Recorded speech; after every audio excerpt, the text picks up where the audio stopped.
Hey guys, welcome back to the channel and everyone's favorite jiu-jitsu series, The Road to Blue Belt.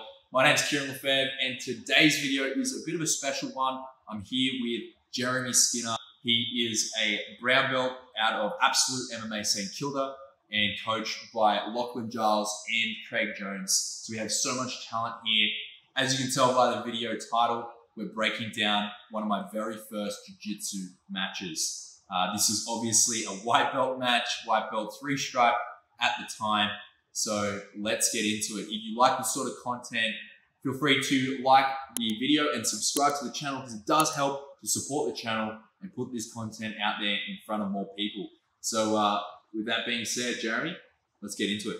So just for context for those watching, this was the no-gi under 85 kilos, white belt division, obviously. And this was the first match of the day for me for no-gi.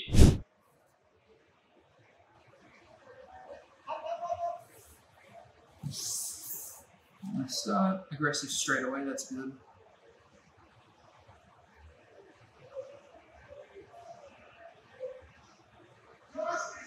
This is good, countering his grips. So what's good here that you don't normally see with a lot of wrestling and white belt competitions is that it's actually quite active with the grip fighting. What you commonly see with a lot of white belt divisions is just grabbing grips and trying to hunker down and hold them and not being particularly active, like people competing in a way where they're more scared about their opponent doing something to them rather than trying to achieve anything themselves. So it's good to see here both of you guys are actually using your grips to set up takedowns and willing to let go of things to make some progress. So that's really good to see, and really good to see for a first competition in particular.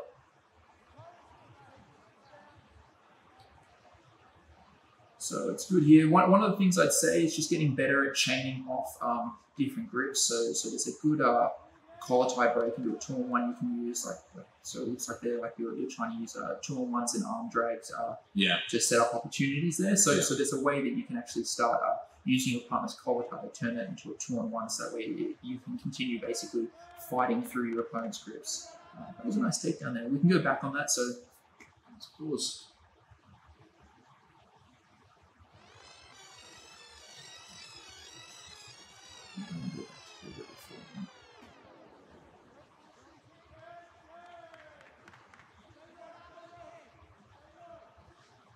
So one of the things when we want to start initiating passing our partner's guard is making sure we're trying to control their legs before we actually start trying to enter in. So it was good that with that crossing pass there, able to get through. But ideally, we don't want to give our opponent an opportunity to start establishing a guard before we start setting up our passing. Because then otherwise what happens is that we've got to solve two problems. We've not just got to start passing the guard, we've also got to start solving the problem of them having an offensive guard. So ideally, if we can, it's a similar problem we see people talk about with trying to pass closed guard is, passing closed guard means you've got to open the closed guard and pass their open guard. Similar thing with passing is we want to try and take away the sort of controls they have on us, then starting to initiate our own passes. So ideally, what we'd like to be doing is entering into our passing without giving out our opponent an opportunity to start trying to control us and simply trying to engage with our own controls immediately if we can. So typically you'll see that with supine guards where the partner's playing off their back. We'd want to be looking to try and control their shins first and not let them start engaging us with their legs. Okay. But that said, you did a really nice job of that. Even though your partner, you managed to engage with the guard, passing through that. That was a really nice crossing pass. We can even take a step back and just even look at solidifying from side control there. So that's a skill in itself. Is solidifying off a guard pass there. So that was a nice cross knee pass there. So one of the main things we need to do is getting hip to hip when we pass there. But when our partner's starting to engage with active or an early side control escape, we ideally, if we can, want to try and make sure they can't do that. But that said, though, if we force our partner into a position where they've got to choose between accepting a guard pass and turtling, that's still a good result too. Okay, cool. So that's what he's trying to do here. He's trying to get to turtle. Exactly. So when we start looking at competition specific jiu-jitsu, which is a little bit different to rolling in the gym, is that one of the things that happens here is that even with just a guard pass alone, your opponent could potentially lose the match if they never have an opportunity to recover points. So that's why you'll typically get an opportunity like this arise, because if they accept it, they can potentially just lose the match alone from that. So instead, they'll just start choosing to potentially risk showing their back. Save points. Exactly, to save on points. So they risk getting put in a worse position, but then like they're maybe they're at least guaranteeing that you're not going to get those initial points. Okay, cool.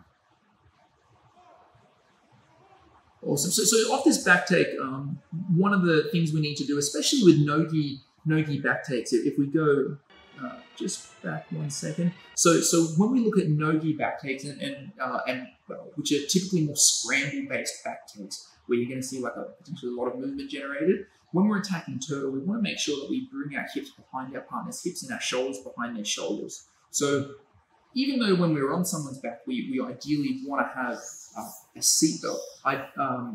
When we're trying to attack the back from turtle, we'd actually like to use double underhooks if we can. So that way it keeps us behind our opponent. And the reason why we want to stay behind our opponent is if at any stage they try and abandon turtle, we're in a good position to still keep attacking them. One of the things you'll see happen with scramble-based back takes is if our partner can get on top of us, the chance of them escaping from that position goes up dramatically. Okay. So particularly with no-gi, it lets them go into like a lot of wrestling style, like turning escapes to escape from the back. And so if we can stay behind them and stay on top of them, that's really key towards taking the back in no-gi. Right.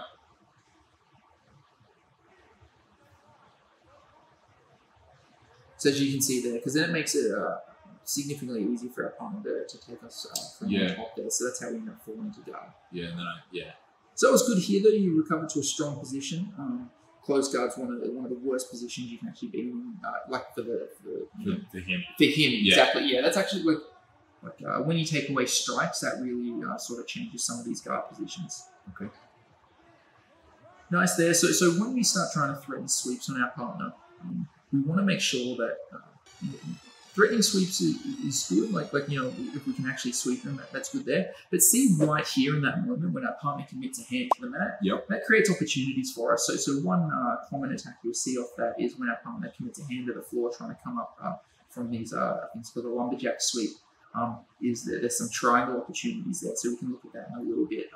But we want to make sure that we're trying to exploit every opportunity we get. So when our partner takes their hands off us and commits them to the floor, we have some good attacking opportunities. So in this case, I would have looked to set up the triangle with my left leg. Exactly, yeah. Yep. So when our partner commits a hand to the floor like that, that means we can take exactly, yeah. So we can take our left leg in this situation and take it over the top of their right arm, start looking to secure a triangle from there. Okay, sweet. And that's one example of how we can start using sweeps to open up submission opportunities, and then like the inverse of that, using submissions to set up sweeping opportunities. Okay.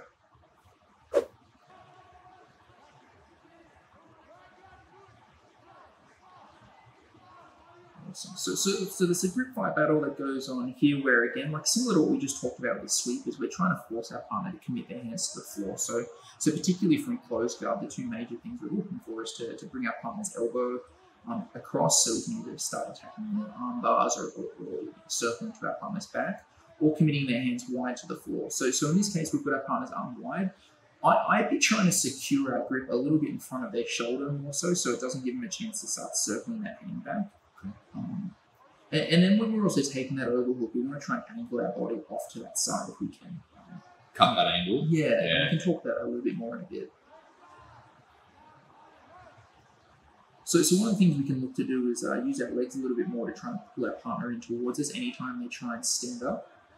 Because again, a similar thing, we get that effect of trying to commit their hands to the floor. So if we go back. But this was good here. Our partners, trying to stand up. We're using the thread of the sweep there to bring their hands in towards us, and that's where this opportunity comes up. Now our partner tries to stack us. That roll through there was beautiful. Initially, we're looking for that triangle, switching in towards the arm bar when they try and extend that arm so they can try and pull it out. That's a great switch there. Awesome. All right. Yeah. So we'll start off with we'll look at the closed guard first, and then we'll go back to looking at attacking the back. So the main attacks we're looking for from our closed guard is trying to bring his arm across, either because you want to start cutting that angle and going in towards the armbar, or it starts letting Kieren circle behind towards my back here. The other opportunity he has is trying to commit my hands to the floor here, so that way he's either going into kimuras and guillotines, or preferably actually a triangle.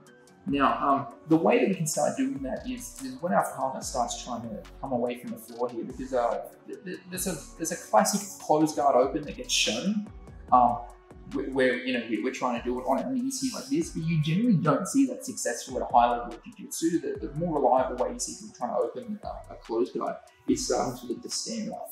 Now you'll notice that when I start coming up, I'm starting to narrow my base, and I also start to have an uneven base.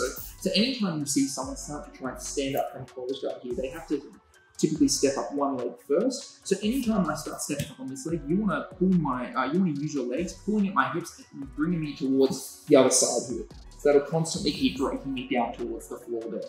So, and you'll notice that anytime that happens, I start stepping up on this leg, hands start to come down to the floor to create base. And so then we can start using, this is an opportunity to start creating attacks. So similar to when we talked about with the lumberjack sweep, when your opponent manages to stand all the way up, when we start off balancing them with those sweeps and they start committing hands to the floor, we have some really strong opportunities there.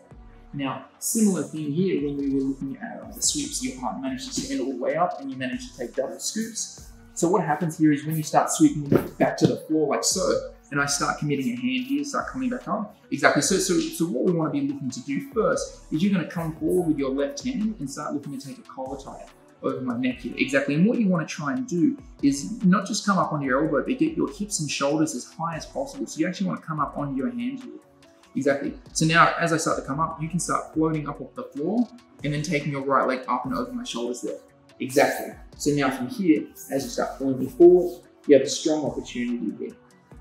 And so this is an example of using these sweeps and off balances to bring our partner's hands down to the floor to create opportunity for attack. And similar thing now, so if we go back, even from this position here, when my hands come down to the floor, this is when we start looking to take overhooks, which you were looking to do. Now, when you started to take your overhook, one thing that happens is your partner's able to start swimming his hand back inside. So when we take our overhook, immediately we want to make sure we're placing our fist in front of the shoulder there, and immediately starting to angle our body out to that side. So instead of staying flat to the floor, we want to try and move onto our side here, just like this here. Because now, if I start trying to bring my hand, like even if I can successfully bring my hand back inside, I'm starting to expose my back now. Exactly, so it's putting them in a precarious situation. So when we look to take our overhook here, we want to be trying to angle our body immediately to create opportunities. And now from here, with me pulled forward and off my base, when my head is in front of my hips, we have opportunities to attack the upper body. So this is when now we can start looking at controlling that free hand like so, and starting to stuff it in, and we take our triangle opportunities. So when we're attacking from closed guard, we're going to be using whatever we can to start bringing our partner's hands off us and either commit them to the floor or commit them across our body to create those different opportunities there. Now, what you did when you did get your triangle entry, that was really, really nice. So when your partner came down in towards you here, you shot for the triangle straight away. And what happens from the triangles a lot of the times is that people are trying to pull this arm out to defend against the triangle. And then what happens is that's when you can start switching over the top of your partner's head there and going towards the armbar, which was really, really nice. So your partner started trying to pull away because they wanted to try and snap you in this direction here. And that's when switching to the armbar was a fantastic opportunity. Cool. Now, we can break down as well the turtle attack. So when we start looking to attack our partner from turtle here, you'll notice that even if so you just place yourself on my back here. So when we take a seatbelt, what happens is it makes it easy for our partner to start bringing us forward, just like so. If we go back, what we prefer to do is take double underhooks here, but just cupping at the shoulders. Exactly. So now what this means is that no matter which side of our partner's body we're on, we can move back and forth. So if I start trying to turn in this direction here, you can hop across to the other side of the body. Exactly. And if I start turning back towards you, hopping to the other side there. If you went to a seatbelt from this position and started trying to take my back, if I start trying to turn towards you and you go towards the other side, I'm going to end up on top of you here, and it's going to be much easier for me to start turning to either side to escape. Now, if we go back to this turtle position here, when we start looking to attack, we want to make sure that we're staying behind our partner's hips and shoulders. So we can be off to the side, just like so, where we want to be looking to bring our left knee against their knee there. Exactly. So what we want to do here is now we can start like narrowing their base. So we can start, now left hand can start reaching towards my hip. And so what you can start doing is using that to pull me onto my side here. Exactly. And this creates more opportunity now for you to start taking it back. So the idea behind this type of back take is that we're going to try and stay on top of our partner for as long as possible so they don't have that opportunity to bring their body on top of us and start escaping. So the other way we can start looking to do that is we have our double underhooks and we directly move behind our partner and mount their hips with our knees there. Exactly. Just like this here. And you'll see this classically in wrestling where the person starts coming up onto their hands like this here. And again, like you'll notice with wrestling, like they move behind their opponent because they're ready for their partner to turn in either direction. So the idea behind no-gi back takes is we want to stay on top of our partner and behind them for as long as possible to create those opportunities for attack. So thanks for watching, guys. Hopefully you enjoyed the video and got something out of it. I know I certainly did. A big thank you to Jeremy Skinner. Once again, he's a brown belt competing out of Absolute MMA St Kilda and coached by Lachlan Giles and Craig Jones. Very lucky to have him here. Please feel free to go ahead and comment any questions you have about the techniques that Jeremy showed. And Jeremy will jump in the comment section and reply to those. And also, don't forget, check out Jeremy's YouTube channel. It is absolutely awesome. He's got excellent technique breakdowns over there on his YouTube channel. There's a link to his channel in the description and I'll put one on the screen now. So click the link and check out Jeremy's channel and subscribe. Thanks for watching.